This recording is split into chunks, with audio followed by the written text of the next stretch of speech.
नमस्कार दोस्तों, stock market studies में फिर से एक बार आपको दिल से स्वागत करता हूँ। तो आज मैं फिर से आपके सामने कुछ ऐसे कंपनी के बारे में चर्चा करूँगा जिसके मुझे बेसब्री से इंतज़ार था कि उसका रिज़ल्ट आएगा, तो उसके बाद मैं आपके साथ कुछ खुलासा करूँगा कि इस कंपनी में सचमुच में कितना दम है। क्योंकि पिछले क्वार्टर्स में कंपनी का रिज़ल्ट नेगेटिव आया था, मतलब प्रॉफ़िट नेगेटिव आया था। तो मैं प उस टाइम में भी आपको बताया था कि एक एक बार किसी कंपनी को वो रिज़ल्ट खराब आया, उसको देखकर आप कुछ गलत डिसीज़न लेने वाले हैं, तो मेरे हिसाब से वो मतलब बेकार डिसीजन है। क्योंकि इस तरीके से डिसीजन लेने से पहले आपको एटलीस्ट 2 से 3 क्वार्टर तो देखना चाहिए। तो चलो उसी के बारे में चर्चा करूँगा। तो चैनल को सब्सक्राइब नहीं किया तो फटाफट सब्सक्राइब कर लीजिए, क्योंकि ये सारे अपडेट्स इसी चैनल के माध्यम से मिलेगा। तो फर्स्ट जो कंपनी है जिसका नाम है राजेश एक्सपोर्ट। देखिए राजेश एक्सपोर्ट बेसिकली इंडिया की एक पॉपुलर कंपनी है।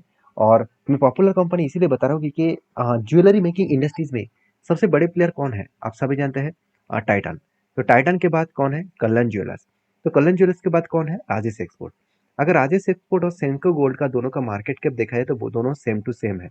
मतलब किसी न किसी दिन राजेश एक्सपोर्ट को भी टक्कर दे सकते हैं सेंको गोल्ड, क्योंकि सेंको गोल्ड का परफॉर्मेंस अच्छा हो रहा है। आप खुद ही देख सकते हैं, सेल्स का ग्रोथ सेंको गोल्ड का 8.50 है और राजेश एक्सपोर्ट का 29% के आसपास मतलब नेगेटिव है।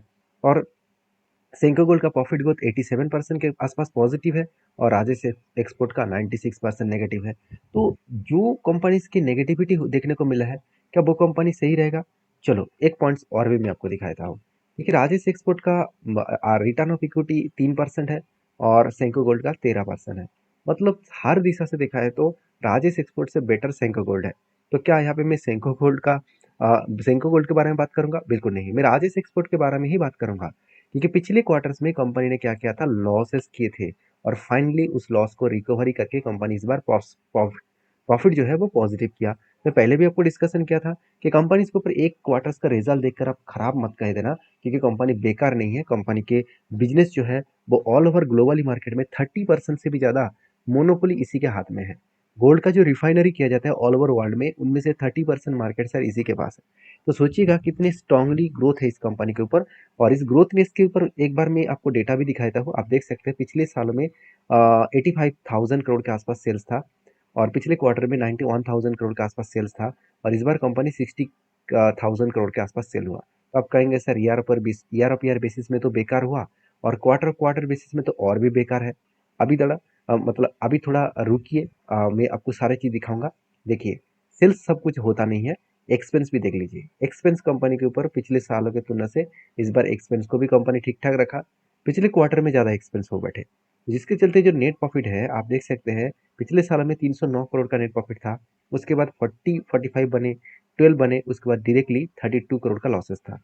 पिछले क्वार्टर में 32 करोड़ के आसपास लॉसेस देखने को मिला। और उससे पहले जो प्रॉफिट हुआ था उसमें से कोई भी टैक्सेस से ना देने के कारण, टैक्सेस ना दिया था, इसीलिए कंपनी का प्रॉफिट ज़्यादा देखने को मिला था। इस बार कंपनी टैक्स भी अच्छा खासा पेमेंट किया, उसके बाद भी कंपनी 12 करोड़ तक प्रॉफिट को यहाँ पे जनरेट किया। मतलब कंपनी का टोटल जो प्रॉफिट बिफोर टैक्सेस के बारे में बात करूँ तो 17 करोड़ है। कंपनी 5 करोड़ के आसपास टैक्स दिया, उसके बाद कंपनी का हाथ में 12 करोड़ आया। तो obviously company loss making company से प्रॉफिट आया, तो एक अच्छी बात है। अभी इसी बात के कारण क्या कंपनी बिग बाउंस करने वाला है?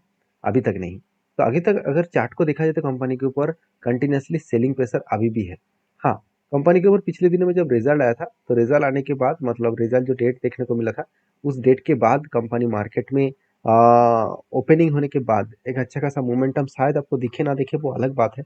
मगर जिस ग्रोथ के बेसिस में कंपनी आगे फ्यूचर में बढ़ने वाला है, तो वो लेवल कौन सा हो सकता है? वो लेवल मुझे देखने को मिला है 240 का लेवल और उसके बाद 225 का लेवल। ये दो लेवल है, इस दो लेवल बहुत स्ट्रांगली इसका सपोर्ट लेवल है, क्योंकि इसी लेवल को टच करके कंपनी बिग बाउंस किया था। आप खुद ही यहाँ पे देख सकते हैं, यहाँ पे जो लेवल्स बना था कुछ इस तरीके से लेवल्स है, जिस लेवल को वो टच किया उसके बाद देखिए बिग बाउंस किया। मतलब यही लेवल को वो इंतजार कर रहा है, अगर इस लेवल को वो टच करे तो फिर से इस जगह से वो बाउंस बैक करेंगे। तो इसीलिए मैंने आपको बताया कि 240 का लेवल से लेकर 225 का लेवल एक कंपनी के लिए एक स्ट्रांगली सपोर्ट जोन है। कंपनी सपोर्ट जोन, स्ट्रांगली एक support zone plus demand zone है, क्योंकि इसी लेवल से कंपनी बिग बाउंस कर सकते हैं। तो बाकी इस कंपनी के ऊपर मेरा जो व्यू है वो मैं आपके साथ शेयर किया हूँ, आपके का व्यू है जरूर मुझे कमेंट्स करके बता सकते हैं। नेक्स्ट जो कंपनी है उसके बारे में बात करूँ, उसका नाम है उनो मिंडा लिमिटेड।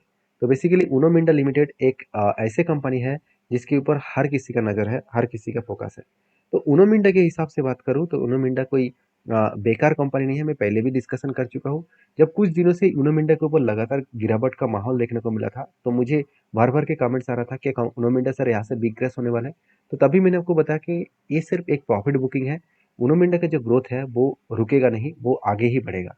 चाहे उसका वैल्यूएशन कितना भी हाई हो। अभी देखिए वैल्यूएशन हाई है, देखिए कंटिन्यूअसली इस कंपनी लगातार इसका पी रेशियो को बढ़ाते चले गए। अगर पी रेशियो के बारे में बात करूँ तो कंपनी की एक टाइम पी रेशियो चला गया था 200 के आसपास। उसके बाद देखिए करेक्शन हुआ। अभी देखिए वही लेवल में पी रेशियो है जो पहले लेवल में था, कोविड के आसपास जो लेवल था। मतलब कंपनी में ऊपर जाने के लिए पूरा का पूरा रास्ता तो खाली है। तो इसीलिए शायद कंपनी के ऊपर बिग बाउंस जर्नी देखने को मिल रहा है।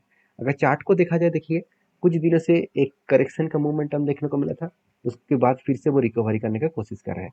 अभी देखिए मैं जो टेक्निकली चार्ट पैटर्न्स को यूज़ करने के लिए तैयार था, वो कुछ इस तरीके से रेंज के बेसिस में। देखिए यहाँ पे 2 कैंडल बने थे, 1 और 2, दोनों की दोनों ही बाइंग कैंडल बने 21% के आसपास। तो मैं इंतज़ार किया कि जब भी इस नीचे लेवल को टच करेंगे तब क्या बनेगा एंट्री, और इस हाई लेवल तक बनेगा टारगेट। नीचे आया तो था मगर ज़्यादा नीचे आया नहीं, उसके बाद कंपनी बाउंस बैक कर लिए। क्योंकि कंपनी का बाउंस बैक करने के पीछे रीज़न भी है। वो रीज़न क्या है मैं आपको बता दूँ, कंपनी का क्वार्टरली रिजल्ट। देखिए कंपनी रिजल्ट इस बार अच्छा खासा किया। पिछले सालों की तुलना से कंपनी अच्छा खासा रिजल्ट किया, एक्सपेंस को मिटाया, और नेट प्रॉफिट के हिसाब से 180 करोड़ से 200 करोड़ तक कंपनी का नेट प्रॉफिट देखने को मिला। बेस्ट तरीके से नेट प्रॉफिट देखने को मिले, और 180 से 200 करोड़ तक कंपनी का नेट प्रॉफिट देखने को मिले। और साथ ही साथ कंपनी पिछले क्वार्टर की तुलना से, मतलब देखा जाए तो पिछले सालों की तुलना से कंपनी का नेट प्रॉफिट जो है वो ज़्यादा यहाँ पे देखने को मिले हैं। और ऑब्वियसली सॉरी, पिछले क्वार्टर की तुलना से कंपनी के ऊपर नेट प्रॉफिट थोड़ा सा कम दिखा, पिछले सालों की तुलना से कंपनी का नेट प्रॉफिट ज़्यादा देखने को मिला है। तो ये हमेशा चलता रहता है अप्स एंड डाउन, क्योंकि कंपनी एक मार्केट कैप के वाइज देखा जाए तो कंपनी एक मिड कैप टाइप कंपनी है। तो इस हिसाब से कंपनी के ऊपर जो ग्रोथ है अभी भी वोलेटिलिटी के हिसाब से चलते रहेंगे। अब इंस्टीट्यूशन क्या कर रहे हैं वो देख लीजिए। इंस्टीट्यूशन ने इस कंपनी के ऊपर ट्रस्ट करना शुरू कर चुके हैं। पहले भी ट्रस्ट करते थे, बीच में कुछ क्वांटिटी को सेल अप किया, अब धीरे धीरे करके फिर से माल उठाना शुरू कर चुके हैं। एफआईएस भी माल उठाया, डीएस भी माल उठाया, और पब्लिक के पास जितना होल्डिंग्स था उतना ही है होल्डिंग्स है। तो माल किसने बेचा? माल प्रोमोटर ने बेचा। 70% होल्डिंग प्रोमोटर के पास था, अभी 68% के आसपास होल्डिंग्स देखने को मिला है। अभी चलो कंपनी के ऊपर म्यूचुअल फंड ने कुछ फ्यू डेज में क्या करा है वो भी दिखा दूं आपको। देखने को मिलेगा म्यूचुअल फंड ने लास्ट 2 मंथ्स में, जैसे जून एंड जुलाई मंथ में अच्छा खासा कुछ क्वांटिटी को सेल अप किया। अभी चार्ट के हिसाब से बात करूँ तो कंपनी का चार्ट जिस तरीके से रिबाउंस कर रहा है, तो मुझे लगता है एक पैटर्न यहाँ पे बनने जा रहा है। वो पैटर्न कुछ इस तरीके से बनेगा। पहले तो एक सोलर तो बन चुके हैं, उसके बाद एक बिग यहाँ पे क्या बनेगा, एक बिग हेड ऑलरेडी बनने की तैयारी में है। अगर यहाँ से एक बिग हेड बने, उसके बाद अगर छोटा सा यहाँ पे सोलर पैटर्न क्रिएट करे, तो मैं एक पॉजिटिव एंट्री यहाँ पे लेने के लिए तैयार रहूँगा। क्योंकि कंपनी जब रीबाउंस करते हैं तो वहाँ से एक गुड अपडेट पॉजिटिवली जाने का चांसेस होता है। तो बाकी मेरे व्यू में आपके साथ शेयर किया हूँ। आपके क्या व्यू है जरूर मुझे कमेंट्स करना। और हाँ, मेरे व्यू को एज ए एजुकेशन पर्पस में लेना। मैं कोई सेबी रजिस्टर्ड पर्सन नहीं हूँ, मैं आपको सारे points as a education purpose में शेयर कर रहा हूँ। सीख कर काम करिए, सारी चीज़ों को स्टडी करिए, उसके बाद काम करिए, आपके खुद के ओपिनियन के हिसाब से काम करिए। तो नेक्स्ट जो कंपनी है उसके बारे में बात करूँ, उसका नाम है जियो फाइनेंशियल सर्विसेज। बेसिकली जियो फाइनेंशियल सर्विसेज के बारे में अपडेट के बारे में बात करूँ तो कंपनी 2 लाख करोड़ के कंपनी है। मगर 2 लाख करोड़ के कंपनी, और मुझे एक दोस्त ने कमेंट किया सर 2 लाख करोड़ के कंपनी और सिर्फ 1600 करोड़ का प्रॉफिट, ये तो पूरा का पूरा नाइंसाफी है। देखिए मैं आपको बता दूं कंपनी के जो जो बिजनेस के ऊपर कंपनी काम करने वाले हैं, उसका अभी तक 80% बिजनेस स्टार्ट ही नहीं हुआ।